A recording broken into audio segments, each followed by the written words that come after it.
There was a conflict in my spirit because the Lord began to tell me, he said, Ebony, he said, yes, the psychology may help and it may alleviate some things. Therapy may help.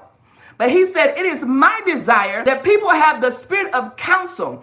He said, why? I began to ask God, why? He said, because it's not enough for you to become free, but he said, I need you to become empowered. So you got the psychology, you got the coping mechanism, you got the coping skills, but God said, but you don't have power.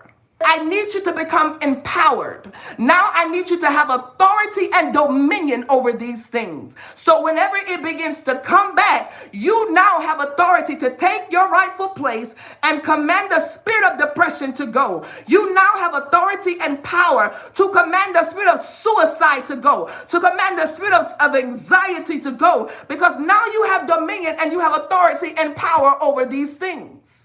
And he said, yes, psychology is okay. I'm not up against therapy, but then in that, make sure you're not sitting in the counsel of the ungodly, because the Bible talks about that in Psalms 1:1.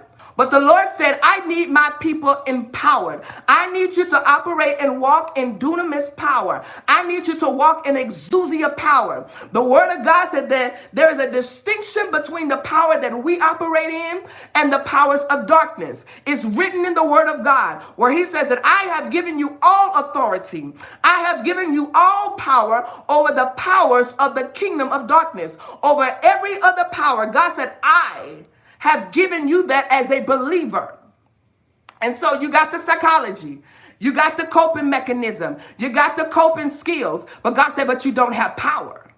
So that means that when the depression comes back, you're trying to now look for your therapist. You're trying to call your therapist when I'm trying to give you power and authority.